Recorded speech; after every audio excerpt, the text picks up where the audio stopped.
We're in Melbourne, Australia, to try delicious international foods from each of the city's diasporas, going to such places as Greece, Vietnam, and a nondescript country in the Middle East. We tried all the foodie classics, and even something a little bit more exotic. Check it out on this week's Elliott Podcast. Hello and welcome to the Elliott Podcast. I'm Christopher Elliott and I'm here with the boys, Aaron and Aiden. How are you guys doing? Pretty good. We're doing pretty good. Melbourne is probably the best town for food in the Southern Hemisphere, and we start in a place called Caulfield, which reminds us a lot of the Middle East. Stop 1, Caulfield, near East St Kilda, hosting one of the largest Jewish diasporas in all of Australia, where they're cooking up various Middle Eastern delicacies like pita bread, falafels, chutney sauces, and babkas. I'm in Israel, otherwise known as Caulfield in Melbourne, and I went to the Pita Man. Look at this tasty pita. Well, that's really good. Oh my God.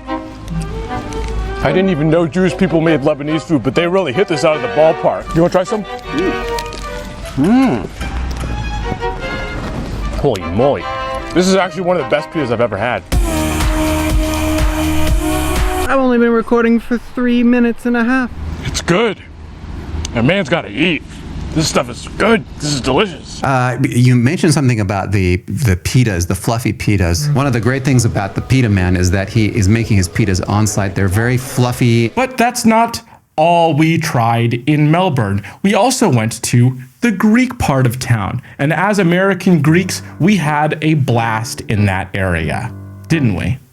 We sure did. Stop 2, Oakleigh, a Greek diaspora in Melbourne so large that many of the signs here are in Greek. And we went to a traditional Greek bakery making all the classics. Fun fact, this is the only place in the world where Greeks pay back their debts on time, as it's strictly enforced by the Australian government. I'm in Greece, otherwise known as Oakleigh, to try Greek treats, sweet treats and yummy scrumptious treats from this place called Nikos.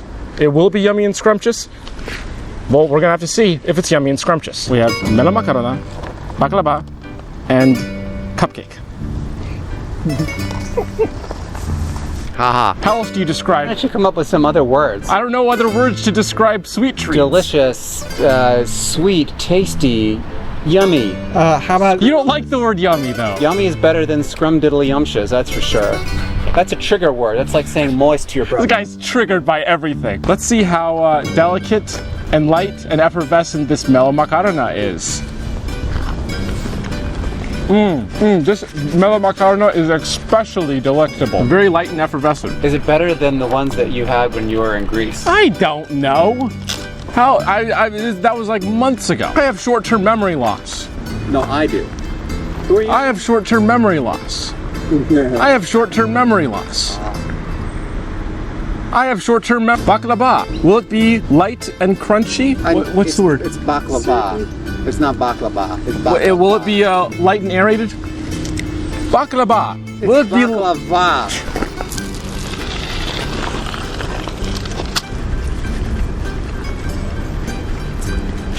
It's light and aerated. Cupcake.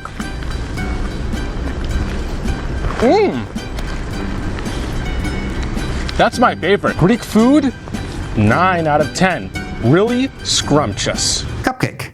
Cupcake. Cupcake was our favorite. It was our favorite. We liked the cupcake the best. I disagree. We went to the Greek part of town. The cupcake was the best part. Cake was really good. It was like a carrot cake, but I did the baklava was the best that I've had since visiting Athens. A lot of good souvlaki, gyros. You guys can't eat that because you can't eat meat, but I can they do eat the meat, vegan ones, yes. and the meat is good. All right. And cheap too. Actually, by Melbourne standards, it's they have good prices, but we didn't film that because they don't like meat. Well, the real meat story is coming up a little bit later. Oh yeah, in the podcast. We'll get into that. Now, you can get good Middle Eastern food, you can get good Greek food, but you can also get very good Asian food, specifically Vietnamese food. And to do that, we went into a different part of town and tried some of their delicious banh mi's and baos. Last stop, Windsor, an area of Melbourne known for its high density of Vietnamese restaurants. Oh boy, am I excited for this one. I'm in Vietnam, also known as Windsor. This is a banh mi sandwich from Madame Saigon, and I'm wanting to see if it's yummy tasty. They put cilantro on it. I'm just gonna power through, guys. That's really good. Silk never tasted so good. Hopefully this one doesn't have any cilantro on it. Oh my God. Holy moly, that's good. This is better than the banh mi. What's like a British thing I can say? This is the most flavorful thing I've had in my life.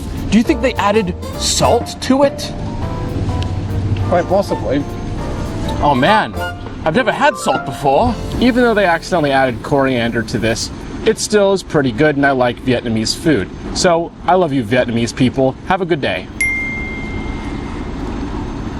We did promise you something a little bit more exotic, but this is a little bit of a sensitive topic.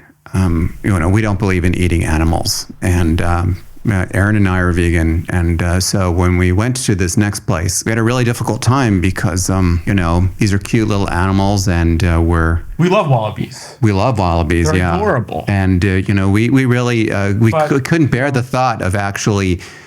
They're endangered. We couldn't bear the thought of eating them. Well, maybe to you guys. To me, they look tasty. Now, all kidding aside, we visited a sanctuary called Mount Rothwell. This is part of my series on sustainability, and we met some of the cutest little animals that you can imagine. The southern brush-tailed rock wallaby, these animals aren't just cute, they actually matter because they serve a purpose. Digging for grubs, it's resulting in this sort of chain reaction of vegetation growth, of water infiltration, of building up soil health. So we're managing the species populations within the site, so building up their numbers to as high as what the site can carry, to ensure that we've got these robust populations that are basically fail-safes if they do go extinct in the wild. You really need to have a comprehensive understanding of both the needs of each individual species, and it's not just selecting it, but do we have what it takes to improve the genetic resilience of a particular species to ensure its safety into the future. Your mission is education, I assume. Yeah, spreading the word, helping build understanding, the criticality of what we do. It's imperative. We don't own any of our sites. We manage them and we get the benefit of utilising them for our programs. We're really proud of the efficacy of every dollar. We're an organisation that believes that there are so many talented, passionate groups of NGOs, government agencies, individuals who can meaningfully make change and come together. You didn't expect to see that many cute little animals. Now, rock wallabies look exactly like kangaroos, except that they're really tiny. We got really close too, like really, really close. They are curious. These are very curious animals, very cute, but they're only about 3 feet tall or so. Maybe 2 feet. Yeah, no, not even. They're really, really tiny. Yeah. But the thing is, they don't like Bite size. They're lazy. What happens is you go up. We went to their rock where they live because they're rock wallabies. Where do you expect them to live, right? And they just didn't want to leave. So you were able to get pretty close, get some close-up shots. It was really awesome. The Mount Rothwell Conservation Sanctuary, it is just something that you'll never forget. And the work you're doing is also really important. It's worth your support. To end off this podcast, we felt it necessary to bring some of these international delicacies right to our podcast room for you guys to watch us try. So let me introduce to you babka and mermakarana. You guys want to try the mermakarana first?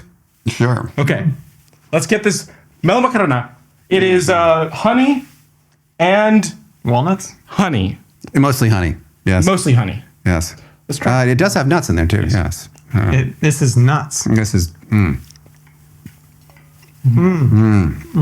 It's got ginger. This is a babka from the Pita Man. Mein Gott, Leute, look at those layers. You want to have a first bite? No, you go ahead. Oh, okay. No.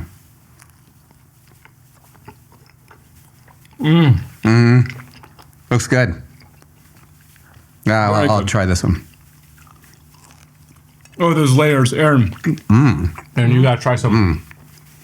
Babka. Some of the babka.